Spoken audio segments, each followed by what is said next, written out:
¿sí?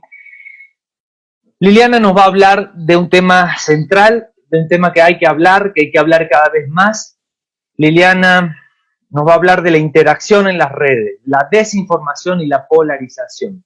Liliana es maestra en comunicación por la UNAM, es especialista en políticas culturales locales, se ha desempeñado por más de 25 años como gestora cultural e investigadora en entidades públicas, sociales y privadas para la construcción de paz y de ciudadanía.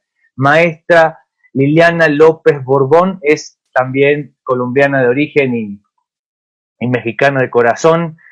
Liliana, bienvenida. El foro es todo tuyo. Es un honor tenerte aquí. Muchas gracias, Gabriel. Gracias a Sanantes, gracias a mis compañeras de mesa. He aprendido mucho hoy. He estado pensando por dónde empezar, entonces voy a empezar por la pregunta. ¿Realmente hacemos lo que queremos cuando estamos en las redes o solamente hacemos lo que podemos? ¿Cuál es la práctica de acercarme a una red? Hay toda una idea, digamos, o toda una construcción donde toda la intersubjetividad, las relaciones que tenemos están siendo construidas por algoritmos. Y eso es importante, porque eso significa que las empresas más grandes del mundo viven de nuestras preguntas, de nuestros miedos y de todas nuestras emociones. Eso es lo que negocian, eso es lo que venden, con eso construyen. Entonces, ellos gestionan en buena medida el miedo, gestionan en buena medida la desolación, gestionan la desesperanza y gestionan la ansiedad, ¿no? Y eso es importante porque nos generan compulsiones de no solamente comida, chatarra, información chatarra. Todo el tiempo necesitamos creer que el mundo está al borde. Yo ya hice una colección de las últimas teorías del apocalipsis y hemos tenido sapos venenosos, hemos tenido, ahora hay langostas, luego habían avispas que nos iban a matar a todos. Bueno, esto ha sido, o sea, el que escribió el apocalipsis en la Biblia se quedó corto. Ese señor no sabía todavía que íbamos a inventarnos todo lo que hemos estado escribiendo en este tiempo. Entonces, el miedo es una construcción social y uno decide cuánto se alimenta del miedo y uno decide cuánto miedo está dispuesto a comer. Entonces, la construcción de la desinformación no es solamente una cosa chistosa donde, ay, qué divertidos, se están burlando del presidente, ay, mira, qué tontos, ¿no? Es una cosa mucho más compleja, porque es construir medias verdades, medias falsedades, sin ninguna prueba, con la única intención de que las personas den clic, porque cuando nosotros damos clic, somos clientes. Cada clic produce un centavo. Cada clic moviliza dinero, no solamente subjetividad, no solamente visiones de mundo. Y nosotros pensamos que no, pues que Zuckerman nos ama profundamente y que él, ¿no? Él nos está vigilando todo el tiempo. Además de la sociedad del consumo, está toda la estructura del control y vigilancia que hay detrás de todo lo que hacemos en redes. Todo queda registrado. De hecho, cuando se declara el Internet un derecho humano, hace algunos años en Naciones Unidas, y México también lo tiene en su constitución, etcétera, el derecho al acceso a Internet es un derecho humano, hay una cosa ahí de por medio, se exige tener derecho al olvido, porque todo queda en la red. Entonces las personas que han sido manchadas en su reputación o que han sido atacadas, eso no se borra nunca. Cuando una niña, a una jovencita, a un chavo le roban su intimidad con fotografías, con videos, etcétera, para siempre va a estar circulando. Entonces hay una serie de temas que están ahí. ¿Qué nos corresponde a nosotros? Porque digamos, uno puede revisar el monstruo, ¿no? Que son las redes y podríamos estar hablando aquí no sé cuántas horas, alrededor de la complejidad, digamos, en lo político, en lo económico, en lo social, que implican las sociotecnologías de la comunicación y la información, pero realmente, ¿cómo estamos operando nosotros? ¿Qué nos corresponde? Primero nos corresponde construir información y dejar de opinar de todo, ¿no? Hay una necesidad profunda de las personas de aquí estoy y yo sí sé, y no consultan, no preguntan, ¿no? Lo decíamos hace 15 días en la plática que también tuve con Sanantes, Un día se levantan expertos en politología, al otro día son expertos petroleros, al otro día son economistas del primer mundo, al otro día son epidemiólogos y se descuidan y son físicos nucleares y ellos sí le saben a todo. Ellos, porque normalmente es una posición muy masculina, tiene que ver con cierto machismo, con una cierta estructura, ¿no? De el saber, el yo, ¿no? De hecho, en redes, por ejemplo, yo soy activista de redes, soy feminista de una de las tantas de feminismos, porque no hay uno solo, ¿no? No falta el hombre que tú haces un comentario alrededor de cómo va el movimiento o los movimientos y te escribe, así no debería ser el feminismo, tu cuerpo debería ser de tal manera, tú deberías pensar tal cosa, ¿cómo se le ocurre, si ni siquiera has aliado, ¿no? Entrar en esa dinámica de decirle al otro qué hacer?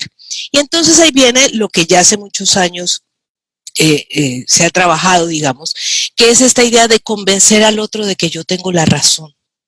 Y convencer siempre es una falta de respeto, ¿no? Uno no tiene por qué convencer a nadie de nada.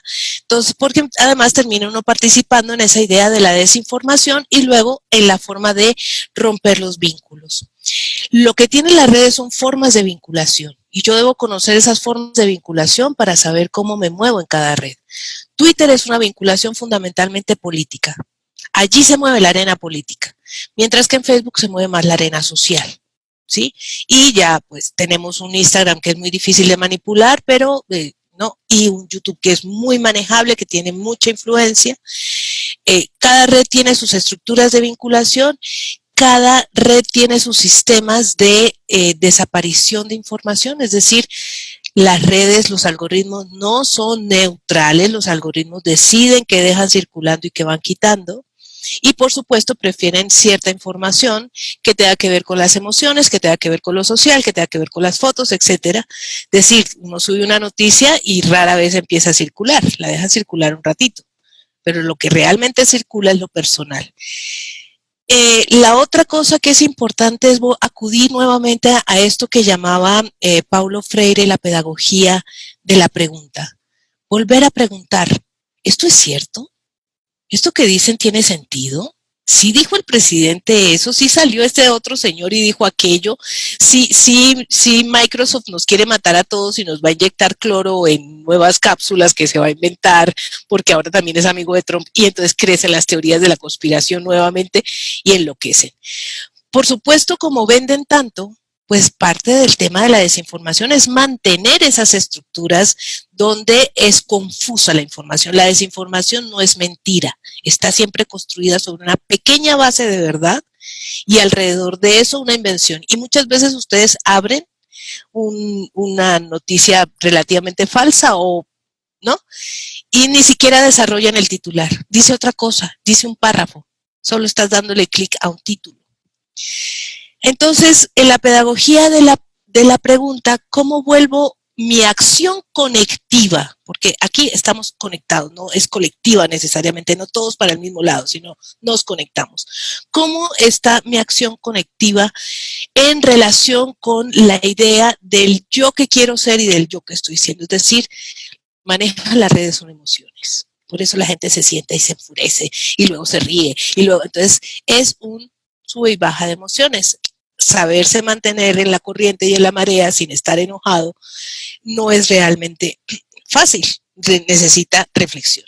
Y por eso las personas terminan haciendo lo que se conoce como la cámara de eco.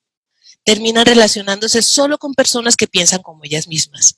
Entonces los chairos con los otros con los otros, pero ayer que escuchaba una conferencia de Rosana Reguillo, una charla que tenía, pues tenemos también personas que están contratadas en todas las redes, por todos los partidos políticos, eso no digan, no es que Morena jamás, todos los partidos políticos, generando, digamos, esta polarización, generando el recrudecimiento, generando el enfrentamiento. Eso no aparece ahora.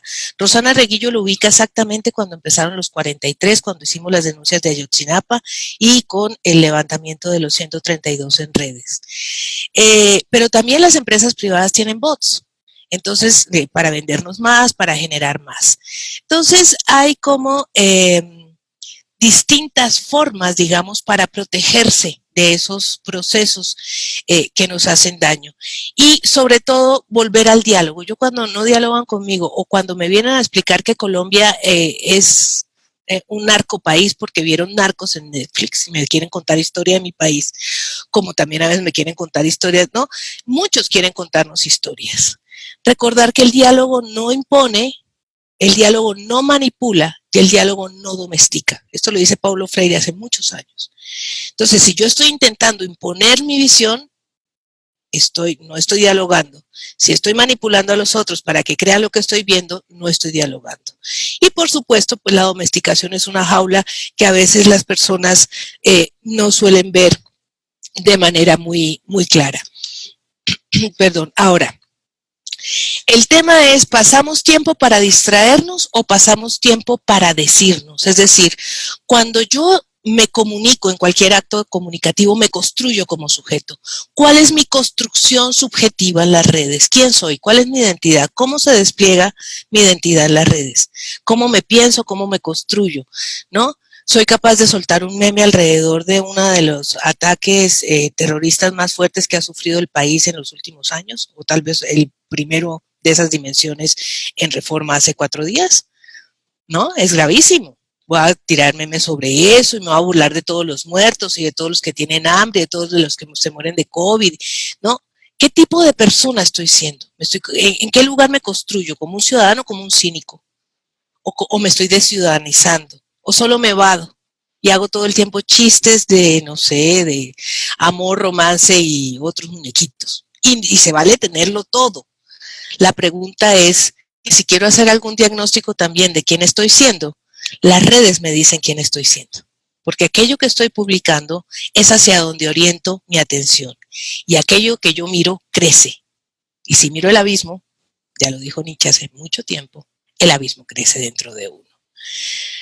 Finalmente diría yo entonces que la tarea es que estamos en un momento de mucha desesperanza, estamos en un momento donde no basta con querer para poder hacer las cosas, es decir, los sistemas de vigilancia no te los puedes quitar de encima, no te puedes quitar la desinformación de encima, no vas a lograr que los medios paren de tratarnos como clientes, no como ciudadanos, y entonces la responsabilidad de convertirnos en esa posibilidad conectiva, ¿no? En esa posibilidad de información, en esa posibilidad de vinculación y no de polarización y ruptura, pues somos nosotros. Entonces, no quedaría más que pensar cómo usar las redes para gestionar la solidaridad, cómo usar las redes para gestionar la esperanza y si no la tenemos, para construir la esperanza. ¿Cómo construimos esperanza? Porque el futuro parece que ya no está por ahí. Muchas gracias. Gracias. Reflexiones urgentes, imprescindibles para manejar esa tormenta de una forma más consciente, dirigida, más esperanzadora, más constructiva. No nos podemos seguir haciendo pedazos, ¿no? En lo cotidiano aparte como genera toda esta cosa como adictiva a la red, ¿no? Dopaminérgica, así de, ¿no? Entonces es un mecanismo que nos puede estar corroendo si no le interponemos estas preguntas que acabas de hacer. Gracias, Liliana, Gracias. maravilloso.